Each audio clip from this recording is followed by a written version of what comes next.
बहुत खुशहाल जीवन जी रहा था। सब कुछ था, पैसे, नौकरी, आज्ञाकारी बच्चे, पत्नी, मित्र संबंधी।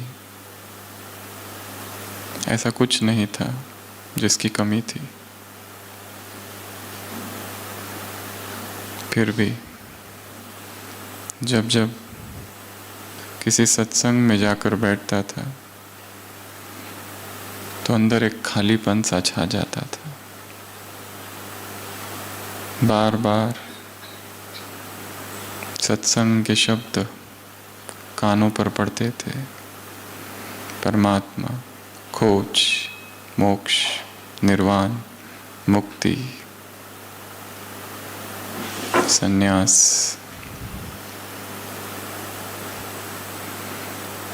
और जब जब घर आकर टीवी चैनल्स खोलता था तो वही सब बातें दोहराई जाती थी।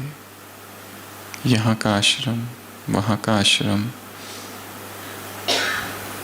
प्रवचन सुनते रहता था और प्रवचन सुनते सुनते उस व्यक्ति के मन में वैराग भाव प्रकट हुआ और वो वैराग धीरे धीरे बढ़ता गया। संसार की सभी वस्तुएं, चीजें व्यर्थ दिखाई देने लगी।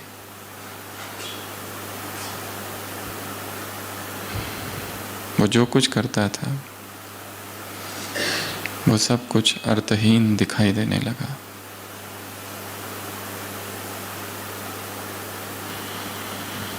और एक दिन वो निर्णय कर लेता है कि मुझे इस संसार का त्याग करना है और संन्यास लेना है। और वो व्यक्ति घर पर अपनी ये बात जैसे ही बताता है, भयंकर विरोध होता है। मित्र उसे समझाते हैं, बच्चे समझते हैं पता नहीं क्या हो गया बुढ़ापे में। माता पिता भी समझाते हैं कि क्यों जा रहा है, आखिर क्या चाहिए। पत्नी भी समझाती है, पर वो कहता है कि ये संसार मोह माया है, चाहो तो तुम भी मेरे साथ चलो। पत्नी कहती है नहीं, मेरे लिए तो यही संसार है, बच्चे और ये घर। उसे हंसी आती है, मूर्ख अज्ञानी स्त्री।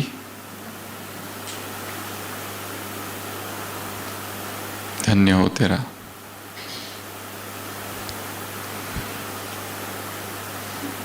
और वैरागी मन को जितना भी रोको, वैराग और दृढ़ होता है और बढ़ता है। आखिरकार सभी कोशिशें व्यर्थ हुई और वो निकल पड़ा। कई जगह गया, बनारस गया, हरिद्वार गया, ऋषिकेश गया, भिन्न भिन्न स्थानों पर गया।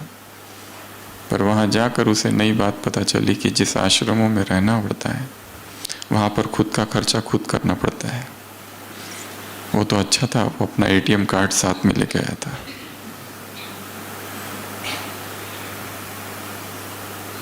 कहानी लेटेस्ट है। आश्रमों पर रुका, वहाँ की किताबें बेची, नियमों का पालन किया, पर भोजन खुद का खुद। गुरुओं की आज्ञा मानी। कई आश्रम बदले और कहीं कहीं पर उसने देखा वो आश्रम केवल नाम के है, वो वास्तव में राजनीतिक संगठन थे। अंदर कुछ, बाहर कुछ।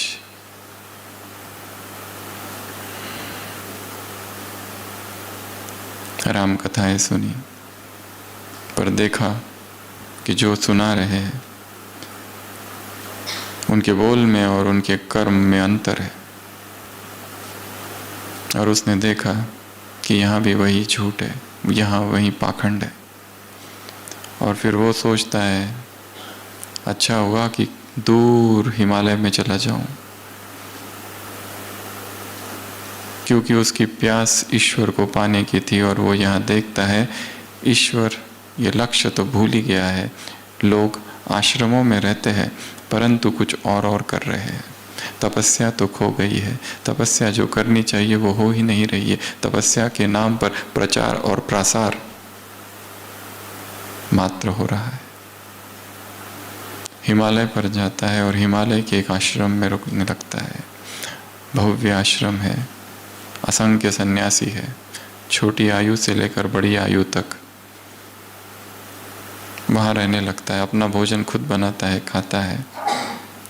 और एक दिन वहाँ एक छोटा सा बच्चा होता है, वो भी सन्यास लेने वहाँ आया हुआ है। उसे देखकर उसे आश्चर्य होता है। उस बच्चे से पूछता है, तुम यहाँ क्यों आए?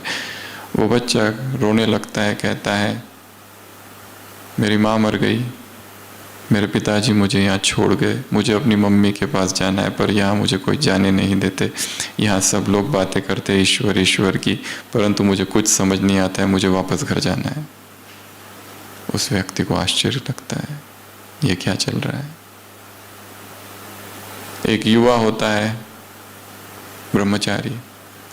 उस ब्रह्मचारी को देखकर ये व्यक्ति पूछता है कि तुम इस उम्र में इतना त्याग, इतनी प्यास परमात्मा को पाने की, तुम संसार छोड़कर यहाँ आ गए, जंगलों में, इस पहाड़ों पर।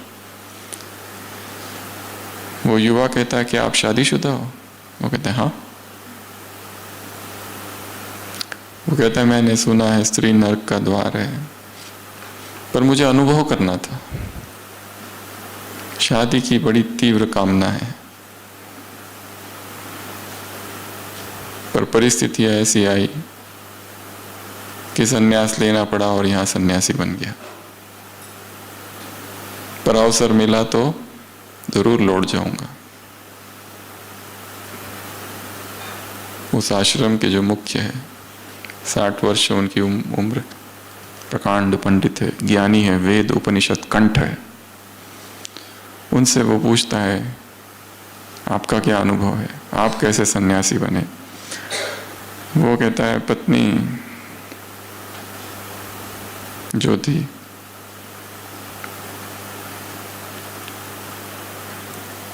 उसने धोखा दिया, वैराग आ गया, इसलिए यहाँ पड़ा हूँ। और फिर धीरे धीरे आश्रम खोला और इतना बड़ा बन गया है।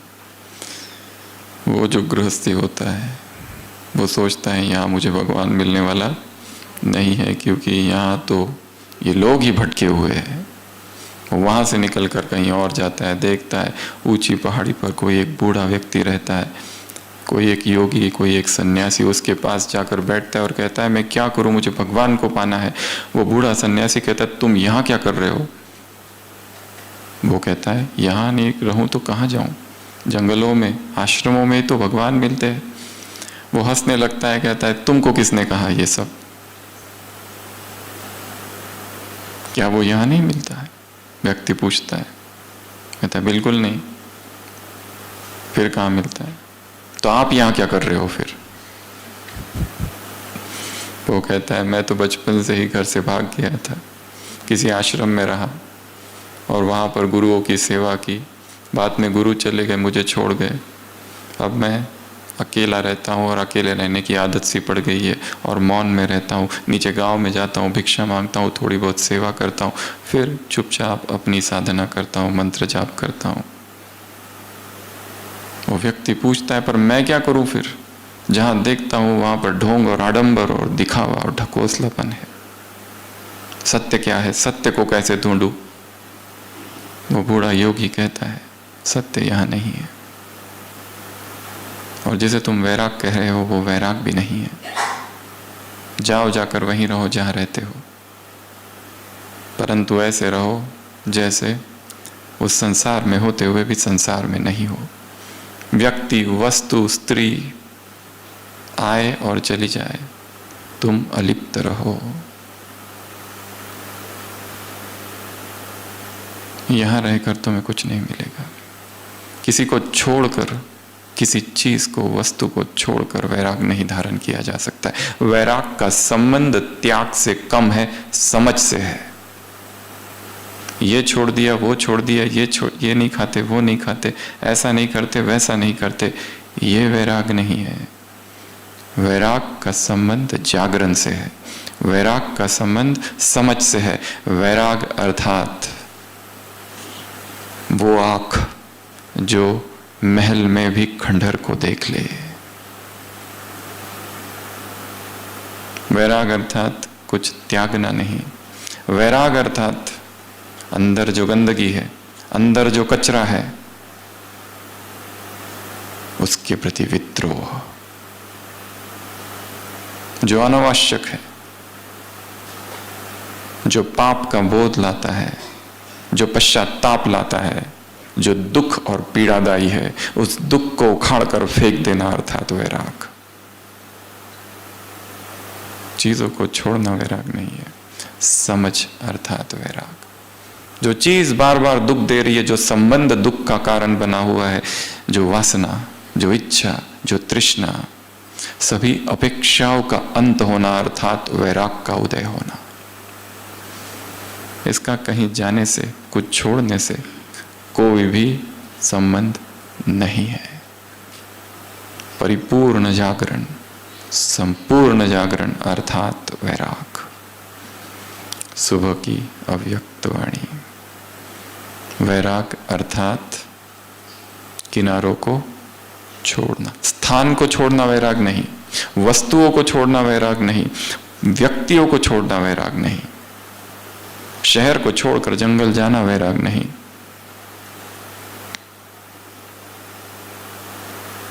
किनारों को छोड़ना, क्योंकि किनारों को क्या कर दिया गया है? अपना क्या बना रखा है? सहारा। किनारे छूटते जाए। मुरली में बाबा ने कहा किनारों की लिस्ट अगली बार बताएंगे। और क्या अगली बार बताएंगे?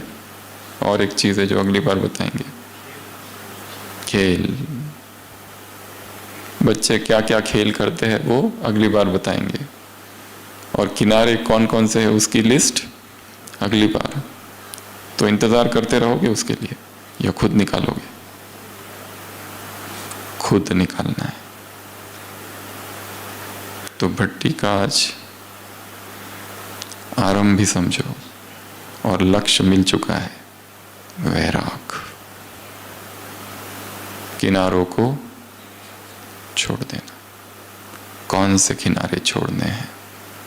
अगले 3 दिन अपने ही अंतर मन में प्रवेश।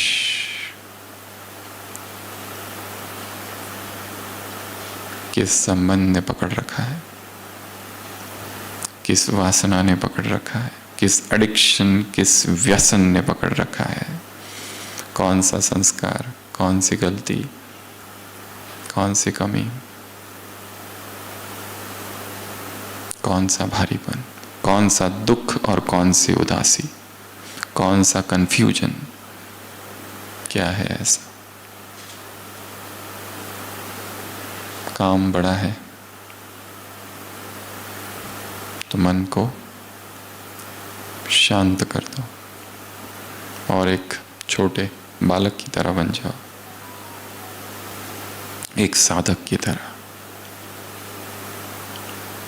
समर्पण भाव।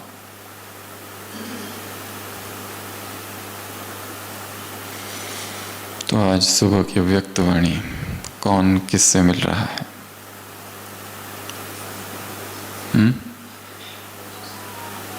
सुनी है या पढ़ी है या दोनों ही नहीं किया है? सुनी है कि पढ़ी है? सुनी भी है और पढ़ी भी है।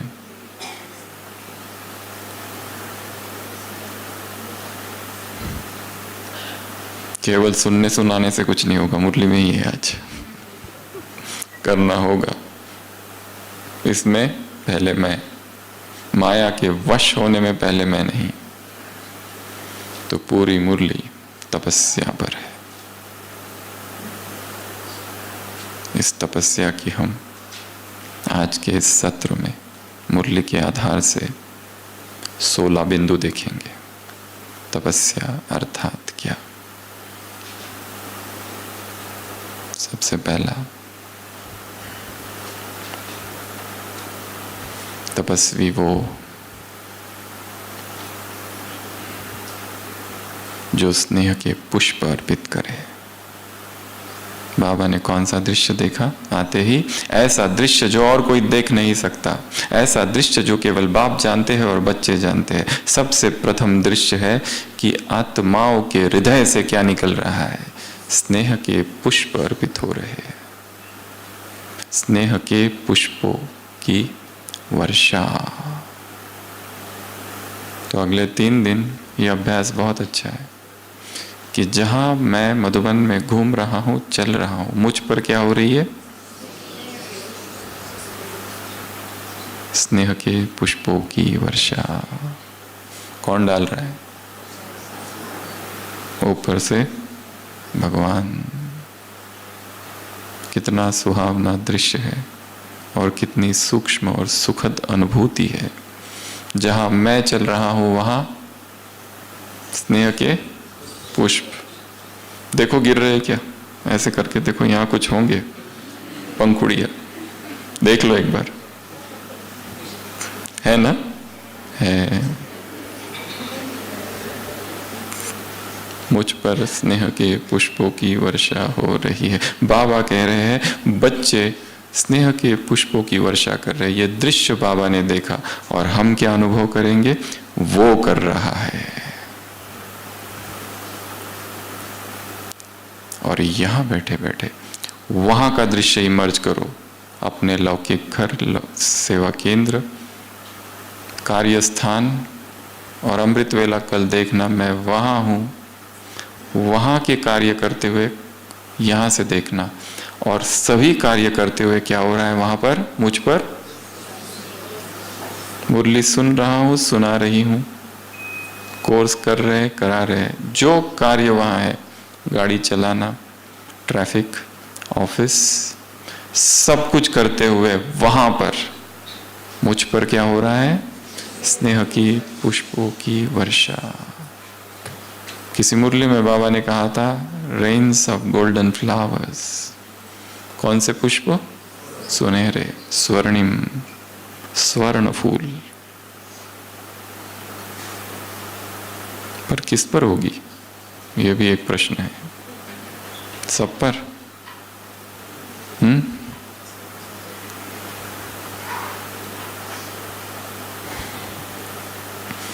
पार्टियों से मुलाकात। श्रीमत पर चलने में जो आदि करेंगे उन पर। आदि स्थान से आए हो, आदि रतन बनो स्थिति में।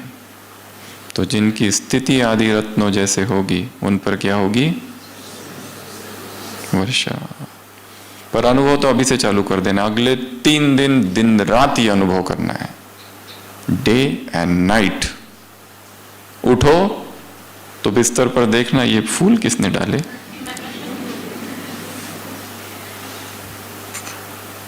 बार बार बार, सतत सतत सतत, निरंतर पकड़ लो इसको कि वर्षा हो रही है, वर्षा हो रही है, वर्षा हो रही है, वर्षा हो रही है।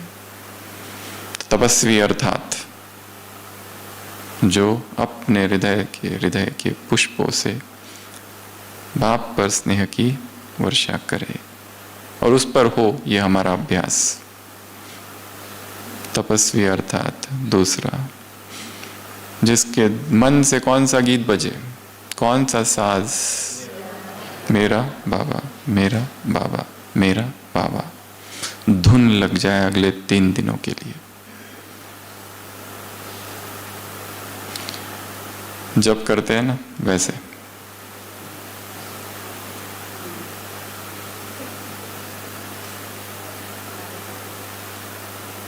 गीत गाते रहना है अंदर ही अंदर अंदर ही अंदर अंदर। टाइम मिला तो चालू कर दो, मेरा बाबा, मेरा बाबा, मेरा बाबा। स्थूल में और मन में कहने मात्र से ही समीपता का अनुभव होगा। तपस्वी अर्थात हृदय से एक गीत बजे। दूसरी निशानी। तीसरी, तपस्वी आत्मा अर्थात तपस्या अर्थात दीप जले। कौन सा? कौन सा? मुरली सुनी है ना? सुबह सुनी थी, उसके बाद पता नहीं कितनी बातें हो गई।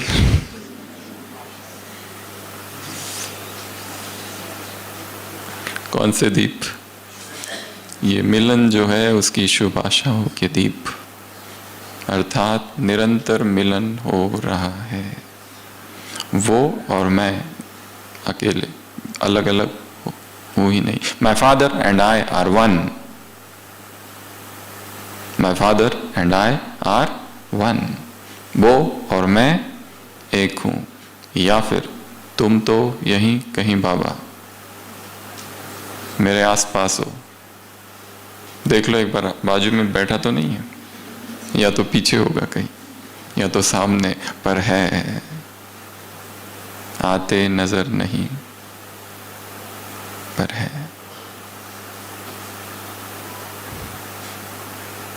भगवान देखने की चीज नहीं, अनुभव करने की चीज है, ऐसा भक्ति में कहते हैं।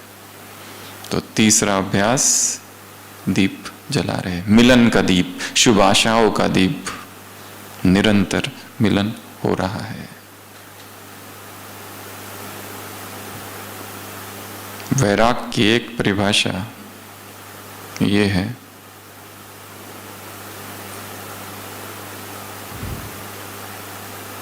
दूसरों पर जो बुद्धि टिकी हुई है वहां से वो हट जाए, अर्थात वैराग।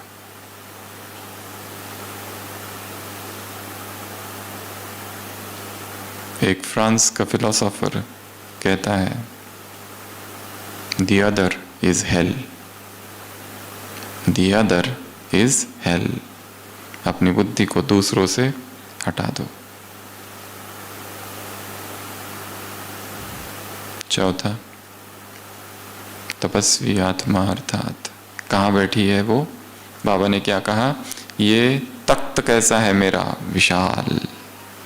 जो भगवान के दिल तख्त पर निरंतर बैठी है वो है तपस्वी आत्मा। तो क्या अनुभव करेंगे? मैं कहाँ बैठा हूं, कहाँ बैठी हूं? कौन से सोफे पर, कौन से तख्त पर, कौन सी सीट पर? ताऊसी तख्त, दिल के ताऊस तख्त पर तू दिल वाला है।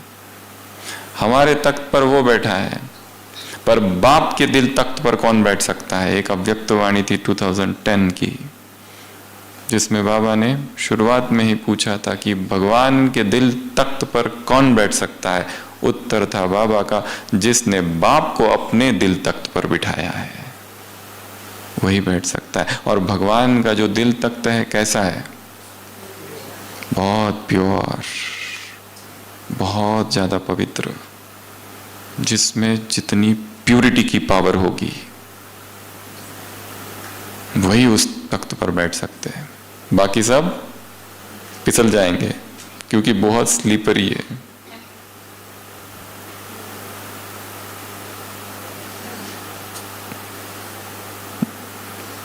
और जिसकी पवित्रता अप डाउन होती रहती है, जिसका ब्रह्मचर्य हिलते रहता है, डुलते रहता है, वो कभी तख्त कभी नीचे, फिर और ऊपर, फिर नीचे।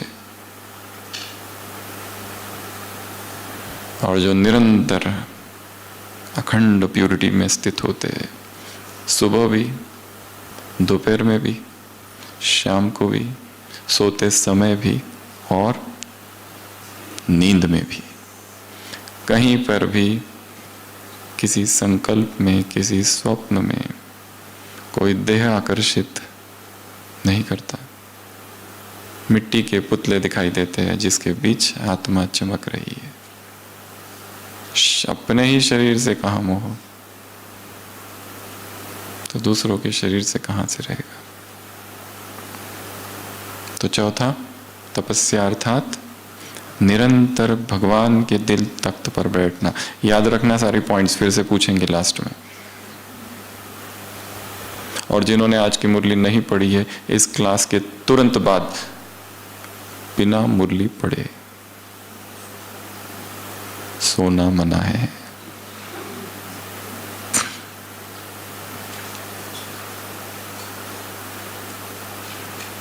जो पॉइंट्स बता रहे वो वास्तव में है या नहीं, कंफर्म भी कर लेना ना।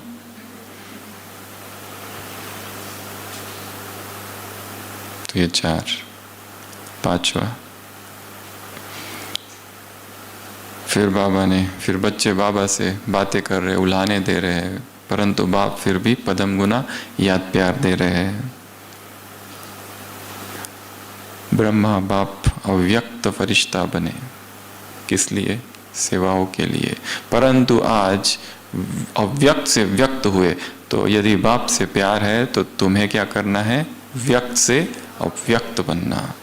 ये है स्नेह का रिटर्न। बाप अव्यक्त क्यों बने? आप समान बनाने के लिए। तो पांचवा, तपस्वी अर्थात ब्रह्मा बाप समान, जो व्यक्त से अव्यक्त बने।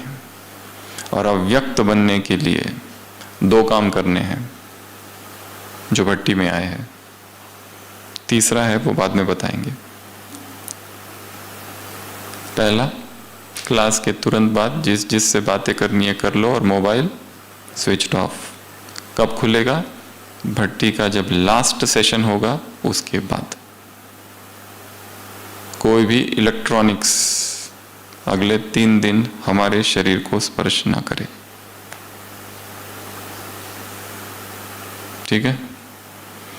बड़ा भारी काम है ये, पर 3 ही तो दिन के लिए आए हैं और बहुत कुछ लेकर जाना है। जो प्रशासन में है, जिन्हें प्रबंध करना है, उनकी बात अलग, वो 1-2 लोग, वो बहनें, पर बाकी सभी जिससे बात करनी है कर लो, बाकी संसार से कनेक्शन कट ऑफ,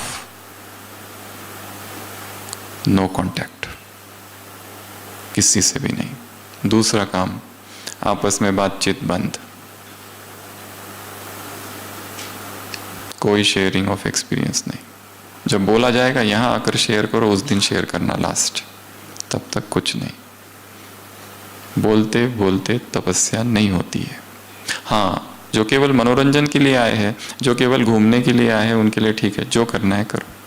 पर हाँ, यदि कोई दूसरा गंभीर साधक यदि तपस्या कर रहा है और गंभीरता से कर रहा है, तो उसकी तपस्या बोलकर भंग नहीं करनी है। कम से कम ये पुण्य तो करो। ये बड़ा काम है। चुप, जितना हो सके मौन। बिना मौन के कोई तपस्या नहीं हो सकती।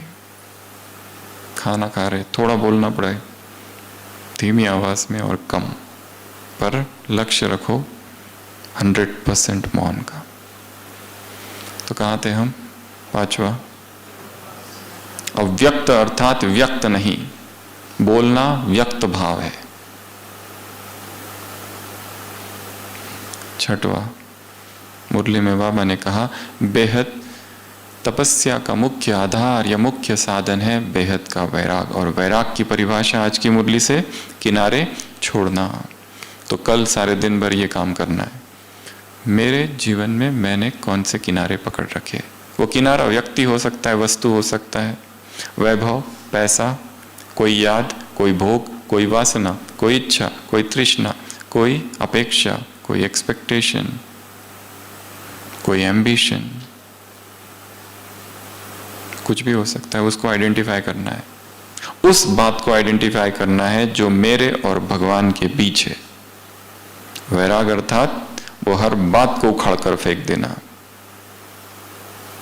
जो उसके और मेरे बीच आ रही है। तो छठवा, तपस्वी आत्मा कैसी होगी? वैरागी। आंख कहीं ना डूबे,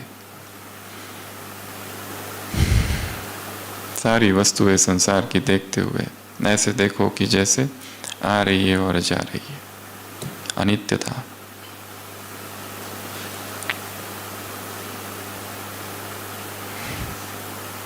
उसके बाद 7वां, 8वां, 9वां, 10वां, 11वां, 5 बातें। तपस्या अर्थात एक का बनना, अर्थात एक नामी। तपस्या अर्थात एकाग्र। तपस्या अर्थात एक रस स्थिति। तपस्या अर्थात एकांत प्रिय। तपस्या अर्थात इकोनॉमी। ये 5 बातें मुख्य परिभाषा दी है तपस्या की। जब जब 5 उंगलियों को देखो, एक एक पॉइंट याद करना। हाथ को देखते ही ये 5 बातें याद आए। पहला, एक का बनना, और जो एक का बना है फिर वो किसी और का नहीं हो सकता।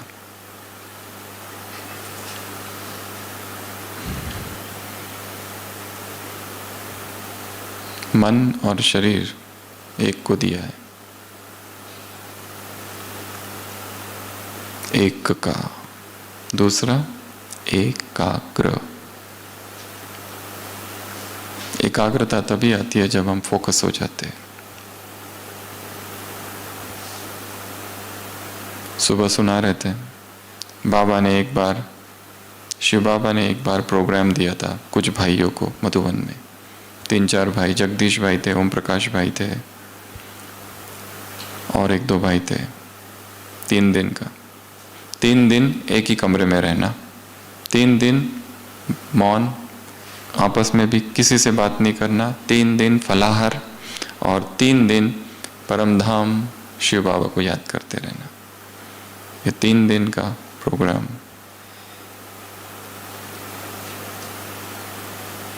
कभी दिया था भाइयों को बाबा ने। और ऐसे छोटी छोटी भट्टियां कंटिन्यूअस होती रहती थी शुरुआत में।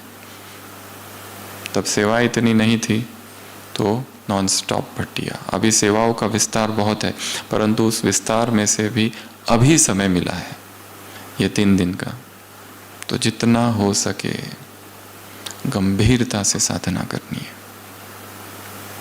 यहाँ क्या हो रहा है, वहाँ क्या हो रहा है, इससे बात करो, उससे बात करो, इधर मिलूं, उधर मिलूं, मधुबन में आए हैं तो ढेर सारे काम करके जाऊं, तपस्या रह जाएगी। और यहाँ से जब जाएंगे तो केवल याद रहेगी बहुत अच्छी भट्टी हुई थी, सब मिले थे, बहुत खुशी हुई थी, बस परिवर्तन नहीं होगा। परिवर्तन बड़ी गहरी साधना है। तो ये 5 बातें, एक रस, एकाग्र मन बुद्धि, फिर एक रस स्थिति। 3 दिन का भी अगर मन को एकाग्र करने का अभ्यास और एक रस रखने का अभ्यास करो तो यह अभ्यास कई दिन चलेगा।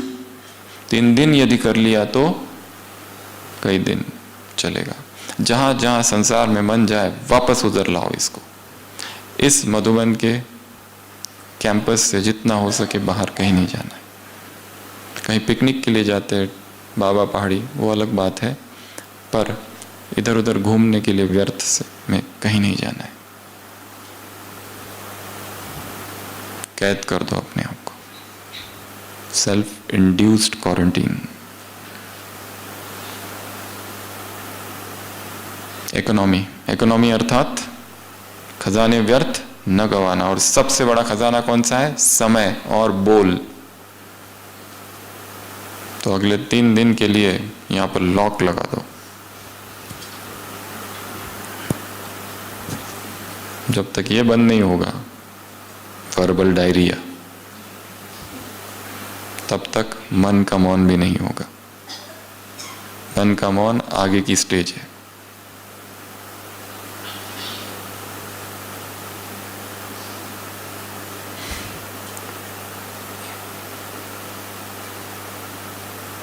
इकोनॉमी, एक रस, एकाग्र, इकोनॉमी, एक नामी, और 5वां एकांत। अगले 3 दिन सोचो कि मेरे अतिरिक्त यहां और कोई भी नहीं है, सन्नाटा। और जितना हो सके डाउनकास्ट आइज, आइज नीचे। आंखें जहां जाती है एनर्जी वहां फ्लो करती है। जिसको जहां जहां आंखें जाती है वहां क्या होती है? ऊर्जा भागती है। Wherever eyes goes, energy flows. इसलिए जितना हो सके इधर उधर देखते नहीं बैठना है, ये क्या कर रहा है, वो क्या कर रहा है। चुपचाप साधना। कितनी बातें हो गई? 11, 12। बाबा ने कहा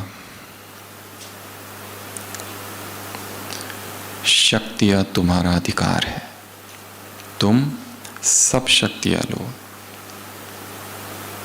यथाशक्ति नहीं, सर्वशक्तिवान हो। जितनी चाहे उतनी शक्तियां बाप से ले लो।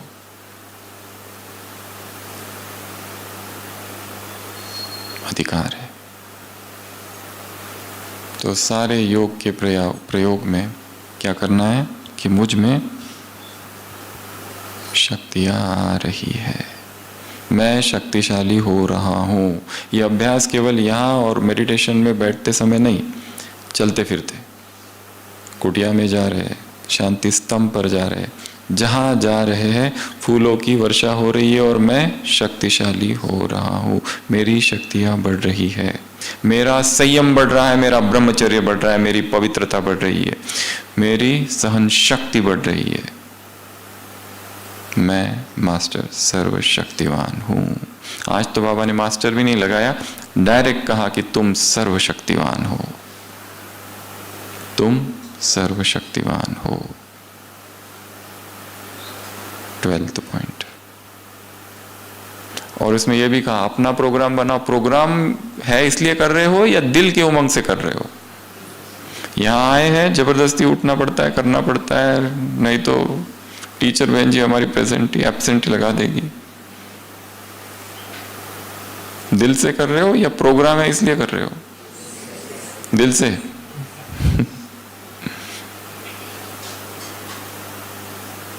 यह भी प्रश्न पूछा है मुरली में। कोई कह रहा है इसलिए नहीं। भट्टी करने के लिए आना पड़ता है, अर्थात जीवन में भट्टी नहीं हो रही है।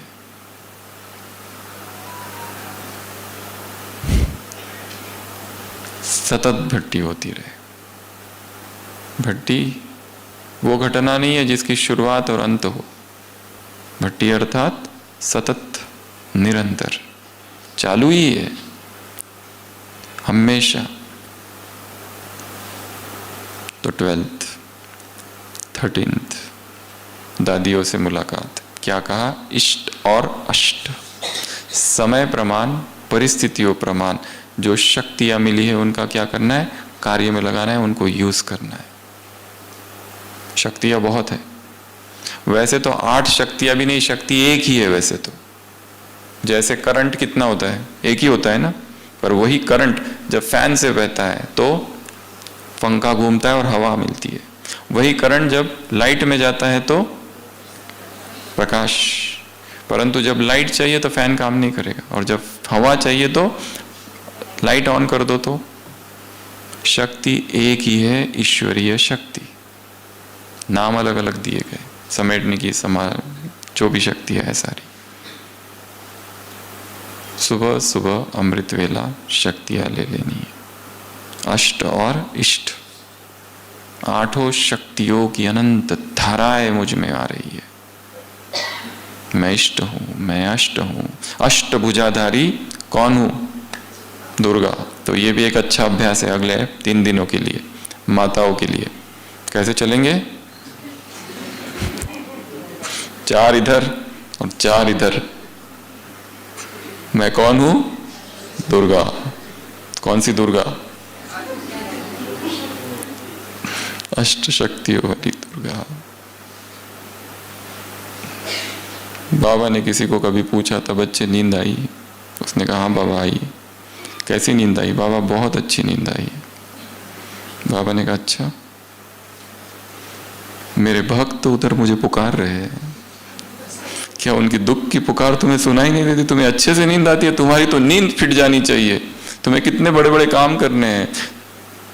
मैं अष्टभुजाधारी दुर्गा हूं, शेर पर सवार दुर्गा हूं।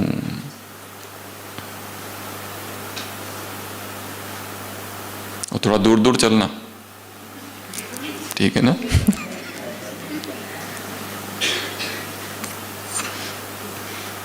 अंग से अंग न लगे, दूर हो जाओ, अभी भी जो बैठे हैं अंग से अंग न लगे। स्पर्श लगते ही प्रकंपन आते हैं। योगी अकेला ही बैठता है।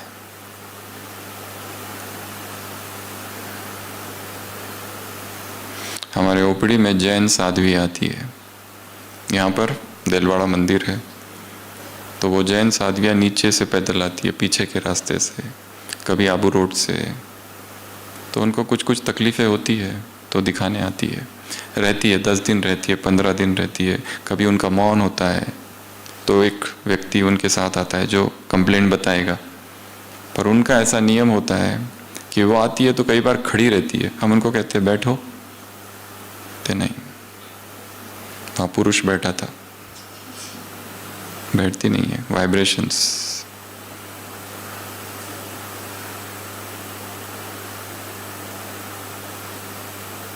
ऐसे नहीं बैठ जाती है कहीं पर। उनके नियम बहुत पक्के हैं। एडमिट भी होती है तो कई बार हमने देखा, जब एडमिट होती है बिस्तर पर नहीं, नीचे सोते उनके बहुत सारे नियम होते हैं। तो वो अपनी धारणाओं पर कितने पक्के हैं। बाल निकालते हैं अपने हाथों से, एक एक जोर से, कैंची यूज नहीं कर सकते।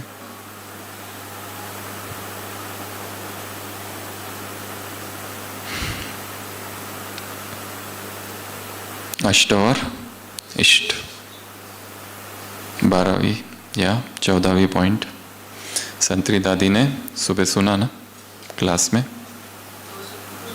गोसुन कमसुन दादी। बाबा ने शरीर छोड़ा अपने कमरे में, मम्मा ने शरीर छोड़ा अपने कमरे में। न हॉस्पिटल, न line, tube, drain, tubes, ventilator, कुछ नहीं। संतरी दादी ने शरीर छोड़ा, जशोदा मैया ने शरीर छोड़ा, मुरली सुनते सुनते। बाबा ने कहा अच्छा है, एवर रेडी हो, या जिज्ञासु याद आएगा या सेवा केंद्र याद आएगा? कोई याद नहीं आए।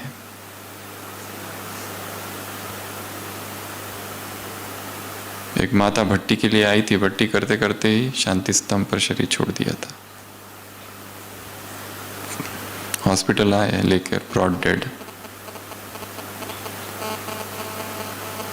तो बाबा ने क्या कहा? एवर रेडी है। कुछ भी जमा करके नहीं रखो, nothing, do not accumulate anything. ये सेवा करूँ, वो करूँ, ये करूँ, इधर जाऊं, उधर जाऊं, ये सब ठीक है, परंतु अंदर से स्थिति अनासक्त। बाबा ने अपना भी उदाहरण दिया है ना। बाबा कैसे पकड़ लेते थे चीज़ों को, कोई पत्र, कोई पोता मेल, कहाँ गलती है और कहाँ करेक्शन देनी है। वैसे बाबा भी देखते रहते हैं, चेकिंग करते रहते हैं। बाबा को ये काम नहीं है कि एक एक का चेक करे, सबका पता कर सकते हैं। कई भाई बहनों ने ये भी कहा है कि बाबा में लास्ट 6 मंथ्स थॉट रीडिंग की कैपेसिटी बहुत ज़्यादा आ गई थी। थॉट रीडिंग, कोई आता था अपनी समस्या लेकर, इससे पहले कि वो समस्या बताता, बाबा उसकी समस्या भी बता देते थे और उत्तर भी दे देते थे, दोनों चीज़ें। उनको आश्चर्य लगता था, बाप तो कहते हैं कि मैं थॉट रीडर नहीं हूँ, फिर ये कैसे? तो उसके पीछे सूक्ष्म फिलॉसफी ये है कि जैसे जैसे आत्मा शुद्ध होती जाती है, प्योर होती जाती है, शरीर से डिटैच रहने लगती है, उसमें ये सारी सिद्धियां प्रकट होने लगती है अपने आप, ऑटोमेटिक। तो 14वां एवर रेडी। 15 और 16 पार्टियों से मुलाकात। 15 पार्टी नंबर 1, क्या कहा? कहाँ से आए हो? पंजाब, दिल्ली ग्रुप, आदि स्थान से आए हो। आदि स्थिति में भी आदि रतन हो, स्थिति में भी क्या हो? आदि रतन। क्योंकि आदि स्थान से आए हो, और आदि रतन अर्थात श्रीमत में आदि होकर चलने वाले। इसमें कोटों में कोई ही चलते हैं, परंतु जो इसमें चलते हैं उन्हें रूहानी नशा चढ़ता है, और जिनके पास रूहानी नशा है वो माया के नशे से छूट जाते हैं। और माया का कौन सा नशा है? पहनना, खाना, देखना, फूड, क्लोथ्स, साइट सीइंग, ये देखो वो देखो। माउंट में देखने जैसा क्या क्या है? तपस्या करने आए थे या साइट सीइंग करने आए थे?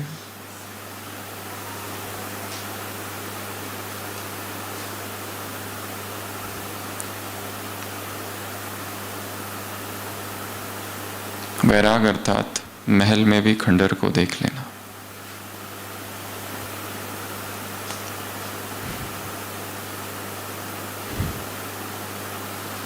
ये पहनूं वो पहनूं, ये खाऊं वो खाऊं।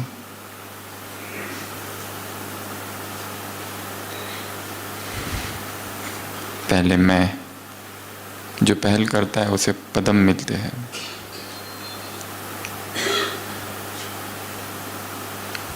तो इसमें पहले करो, माया के वश होने में नहीं। तो 15वीं पॉइंट, नशा। कौन सा नशा? रूहानी नशा। और लास्ट पार्टी नंबर 2, कहाँ से आए हो? महाराष्ट्र, MP? कहाँ से आए हो? गुजरात। ओरिजिनल घर कौन सा है? ओरिजिनल स्थान कौन सा है? मधुबन। काम क्या करते हो? गवर्नमेंट सर्वेंट, फैक्ट्री या गृहस्थी में हो? ईश्वरीय सेवा। तो ओरिजिनल काम है ईश्वरीय सेवा, ओरिजिनल घर है मधुबन।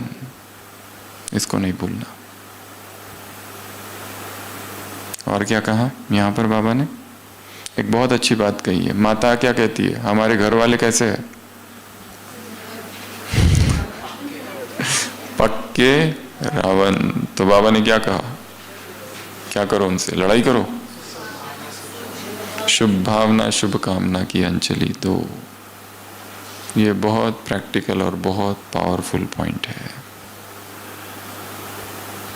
और ये याद 3 दिन करके जाना है यहां से। कैसा भी हो, परंतु शुभ भावना देना है, क्योंकि तुम कौन हो? दाता के बच्चे हो। बाबा ने इतना खजाना दिया, पर किसी ने लिया, किसी ने यथाशक्ति लिया। बाप कभी कहते हैं मैं नहीं दूंगा? तो तुम कौन हो? देने वाले। अपना देवदाई ड्रेस क्या किया है? धुलाई, प्रेस, सिलाई सब करके रखा हुआ है ना? देना। तो यहां बैठकर रोज अपने सारे लौकिक रिश्तेदारों को इमर्ज करो। एक यहां बैठे उन सभी आत्माओं को इमर्ज करो जिनके साथ हिसाब किताब चल रहा है। यहां बैठे हुए उन सभी आत्माओं को इमर्ज करो जिनके साथ हिसाब किताब अभी चालू नहीं हुआ, होने वाला है फ्यूचर में। यहां से जाते ही स्टेशन पर खड़े हैं या घर पे आ चुके हैं मेहमान बनकर, क्योंकि हमें तो पता नहीं चलेगा ना, क्योंकि हमारा तो मोबाइल अभी बंद है ना 3 दिन। तो कैसे पता चलेगा? वो तो वहां जाने के बाद पता चलेगा। शुभ भाव ना शुभ कामना, देते जाओ देते जाओ देते जाओ। ये बहुत बड़ा मंत्र है। कोई कितना भी विरोधी हो, कम से कम ये तो कहते ब्रह्मा कुमारी, ब्रह्मा का तो नाम ले रहे हैं।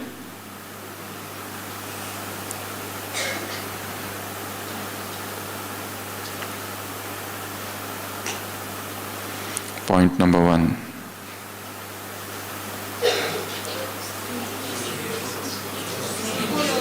फूलों की वर्षा मुझ पर हो रही है, मैं तपस्वी आत्मा हूं। दूसरा, गीत गाए दिल में निरंतर, गीत गाते रहो, गीत गाते रहो, गाते रहो, गाते रहो। तीसरा, दीप दीप बुझने ना पाए। चौथा, मैं कहाँ हूं? दिल तख्त पर। और अभी बैठो, इसके बाद उतरना ही नहीं, कभी उतरना ही नहीं। दिल तख्त पर ही बैठकर शरीर छोड़ देना अगर जरूरत पड़ी तो अगर ऐसी बारी आई तो, पर उतरना नहीं वहां से। एक सूफी संत कहता है, प्रभु तेरे दरवाजे पर आया हूं, तेरे दरबार पर। आते आते एक्सीडेंट हो गया, फ्रैक्चर हो गया, अब यही रख लो, कहां जाऊं? जा नहीं सकता। अगला, 5वां, ब्रह्मा बाप समान, अव्यक्त फरिश्ता, अव्यक्त, व्यक्त नहीं, अनमैनिफेस्ट। छठवा बेहद का वैराग, सातवां, आठवां, नौवां, 10वां, 11वां एक रस, एकांत, एक का बनना, इकोनॉमी, उसके बाद एकाग्रता, उसके बाद सर्व शक्तिवान हूँ, उसके बाद अष्ट और इष्ट देवी हूँ, उसके बाद एवर रेडी, कभी भी शरीर छूट सकता है। बाबा ने कहा हर एक का हिसाब अलग अलग है, हर एक का हिसाब अलग अलग है। उसके बाद में रूहानी नशा, और लास्ट पक्के रावण को भी शुभकामना देने वाले, ऐसे पक्के रावण को भी शुभ भावना शुभकामना देने वाली आत्माओं को, ऐसे सर्वस्नेही आत्माओं को, ऐसे बेहद के वैरागी आत्माओं को, ऐसे तपस्वी आत्माओं को, ऐसे सिलाई धुलाई और प्रेस कर अपना कपड़ा देवताई ड्रेस सामने रखने वाली आत्माओं को, ऐसे सर्वशक्तिवान आत्माओं को, ऐसे ब्रह्म मुहूर्त में शरीर छोड़ने ऐसे एवर रेडी आत्माओं को, ऐसे इष्ट और अष्ट आत्माओं को, ऐसे एक रस, एकाग्र, एकांत प्रिय, इकोनॉमी और एक नामी वाली आत्माओं को, ऐसे ईश्वरीय सेवाधारी आत्माओं को, ऐसे जिनका परमानेंट स्थान मधुबन है, ऐसी आत्माओं को, ऐसे रूहानी नशे वाली आत्माओं को, ऐसे आदि रतन आत्माओं को, ऐसे आदि स्थिति वाली आत्माओं को, ऐसे श्रीमत पर आदि से चलने वाली आत्माओं को, ऐसे दिल तख्त नशीन आत्माओं को, ऐसे अंत में आकर तीव्र पुरुषार्थ करने वाली आत्माओं को, ऐसे योग युक्त आत्माओं को, ऐसे शस्त्रधारी आत्माओं को वरदान, ऐसे स्नेही आत्माओं को, ऐसे अष्टरत्न हो गया, ऐसे महान आत्मा, ऐसे हफ्ते भर का नहीं सुनाना है, आज का सुनाना है, नहीं तो रात भर चलेगा ये बेहद के वैरागी हो गया। तो ऐसे ढेर सारे समान वाली आत्माओं को बाप दादा का याद प्यार, गुड नाइट और नमस्ते। हम रूहानी बच्चों की रूहानी बाप दादा को याद प्यार, गुड नाइट और नमस्ते। ओम शांति।